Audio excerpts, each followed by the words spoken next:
Livro de 2 Reis, capítulos 1 e 2. Depois da morte do rei Acabe, a terra de Moabe se rebelou contra Israel. Certo dia, Acasias caiu pela grade de um cômodo no terraço do seu palácio em Samaria e ficou gravemente ferido. Ele enviou mensageiros ao templo de Baal-Zebude, deus de Ecrom, para saber se iria se recuperar. O anjo do Senhor, porém, disse a Elias de Tisbe: Vá ao encontro dos mensageiros do rei de Samaria e diga-lhes: Acaso não há Deus em Israel? Por que vão consultar Baal-Zebude, o deus de Ecrom? Por isso, assim diz o Senhor, você nunca mais se levantará da cama onde está, certamente morrerá. Então, Elias partiu quando os mensageiros voltaram ao rei e lhes perguntou: Por que voltaram tão depressa? Eles responderam: Um homem veio ao nosso encontro e nos instruiu a voltarmos ao rei e lhe darmos desta mensagem. Assim diz o Senhor: Acaso não há Deus em Israel? Por que enviou seus homens para consultar Baal-Zebude, o deus de Ecrom?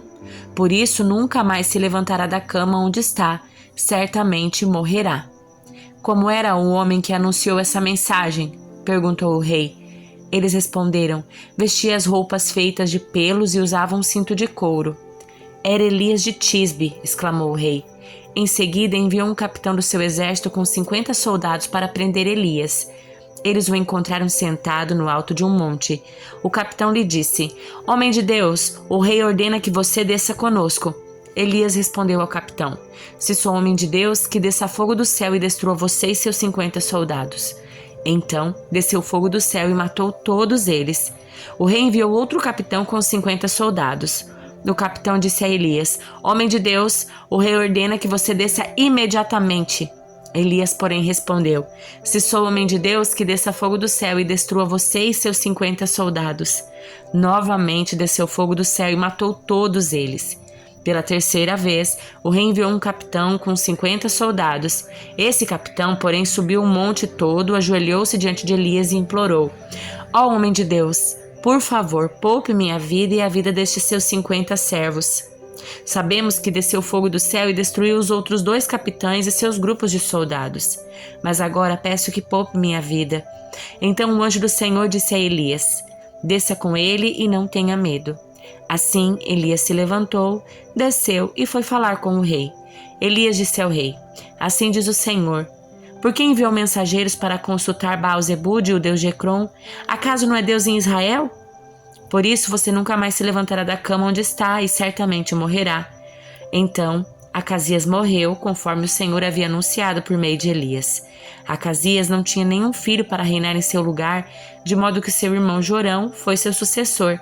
Isso aconteceu no 2º ano do reinado de Jeorão, filho de Josafá, rei de Judá. Os demais acontecimentos do reinado de Acasias e tudo o que ele fez estão registrados no livro da história dos reis de Israel.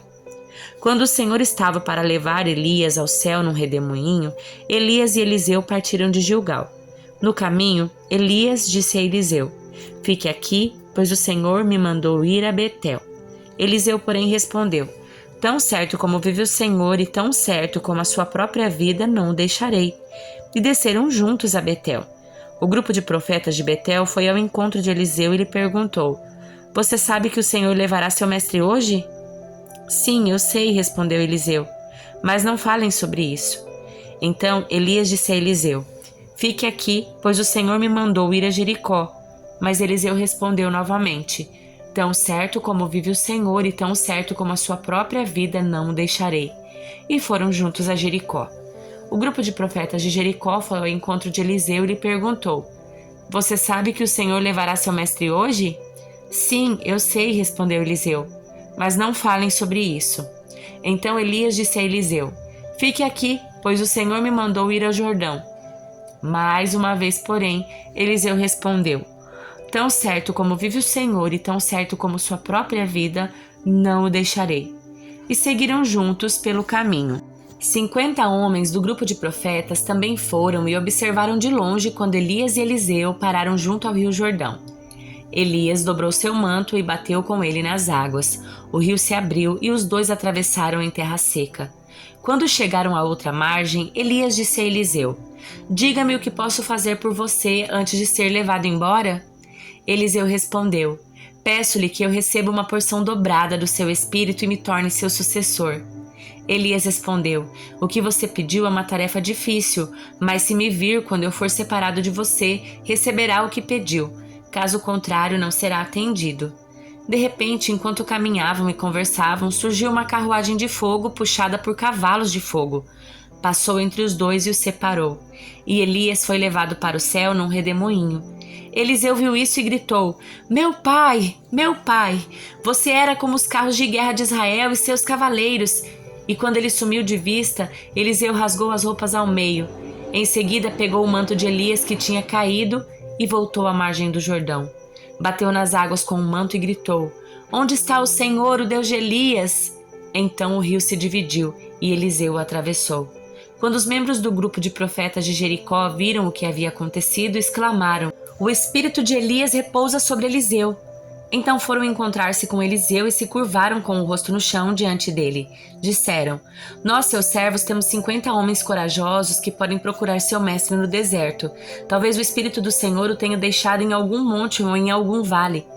Não enviem ninguém, disse Eliseu.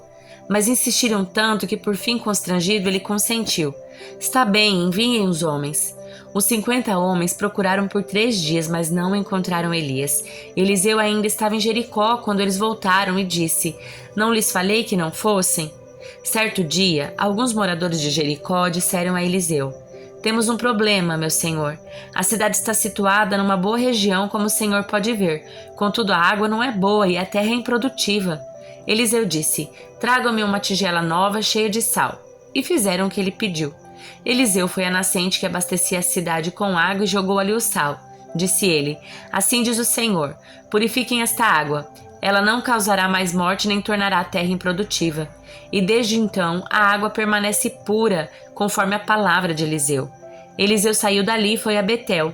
Enquanto subia pelo caminho, um grupo de adolescentes da cidade começou a zombar dele. Vai embora, careca! Vai embora, careca! Gritavam. Eliseu se voltou para trás, olhou para eles e os amaldiçoou em nome do Senhor. Então, 2 ursas saíram do bosque e despedaçaram 42 adolescentes.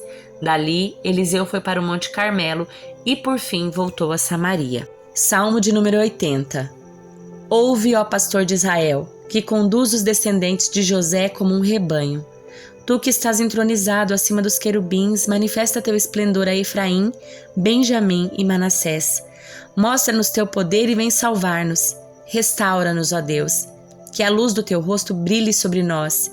Só então seremos salvos. Ó Senhor, Deus dos exércitos, até quando ficarás irado com as orações do teu povo? Tu nos deste tristeza como alimento e nos fizeste beber copos cheios de lágrimas. Tu nos tornaste motivo de desprezo das nações vizinhas. Agora nossos inimigos zombam de nós. Restaura-nos, ó Deus dos exércitos. Que a luz do teu rosto brilhe sobre nós. Só então seremos salvos. Tu nos trouxeste do Egito como uma videira. Expulsaste as nações e nos plantaste no solo. Limpaste o terreno para nós. Fincamos raízes e enchemos a terra. Nossa sombra se estendeu por cima dos montes. Nossos ramos cobriram um alto cedro. Estendemos nossos ramos até o Mediterrâneo, nossos brotos se espalharam até o Eufrates. Mas agora, por que derrubaste nossos muros? Todos que passam roubam nossos frutos.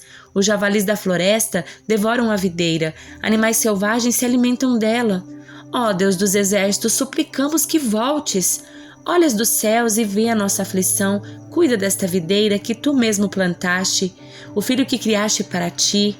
Somos cortados e queimados por nossos inimigos, que eles pereçam ao ver a repreensão em tua face. Fortalece aquele a quem amas, o filho que criaste para ti. Então, jamais te abandonaremos. Reanima-nos para que invoquemos o teu nome. Restaura-nos, ó Senhor, o Deus dos exércitos, que a luz do teu rosto brilhe sobre nós. Só então seremos salvos. Segunda carta aos Coríntios, capítulo 10. Agora eu, Paulo, apelo a vocês com a mansidão e a bondade de Cristo, mesmo ciente de que vocês me consideram fraco pessoalmente e duro apenas à distância, quando lhes escrevo. Pois bem, suplico-lhes que quando eu for visitá-los não precise ser duro com aqueles que pensam que agimos segundo motivações humanas. Embora sejamos humanos, não lutamos conforme os padrões humanos.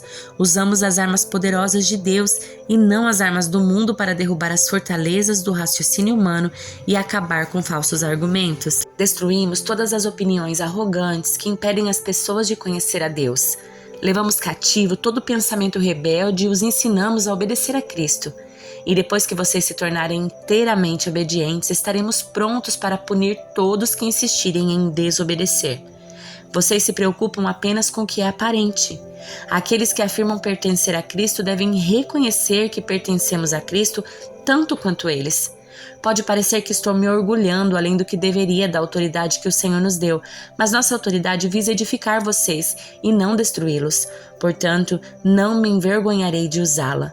Não é minha intenção assustar vocês com minhas cartas, pois alguns dizem, as cartas de Paulo são exigentes e enérgicas, mas em pessoa ele é fraco e seus discursos de nada valem. Essa gente deveria perceber que quando estivermos presentes em pessoa, nossas ações serão tão enérgicas quanto aquilo que dizemos à distância em nossas cartas. Não nos atreveríamos a nos classificar como esses indivíduos nem a nos comparar a eles, que se julgam tão importantes. Ao se compararem apenas uns com os outros, usamos a si mesmos como medida. Só mostram como são ignorantes. Não nos orgulharemos do que se fez fora do nosso campo de autoridade. Antes, nos orgulharemos apenas do que aconteceu dentro dos limites da obra de Deus que Ele nos confiou, que inclui nosso trabalho com vocês. Quando afirmamos ter autoridade sobre vocês, não ultrapassamos esses limites, pois somos os primeiros a chegar até vocês com as boas novas de Cristo. Também não nos orgulhamos do trabalho realizado por outros nem assumimos o crédito por ele. Pelo contrário, esperamos que sua fé cresça de tal modo que se amplie os limites do nosso trabalho entre vocês. Então poderemos anunciar as boas novas em outros lugares para além da sua região, onde ninguém esteja trabalhando. Assim, ninguém pensará que estamos nos orgulhando do trabalho feito em territórios de outros. Como dizem as Escrituras, quem quiser orgulhar-se, orgulhe-se somente no Senhor. Quando alguém elogia a si mesmo, esse elogio não tem valor algum. O importante mesmo é ser aprovado pelo Senhor.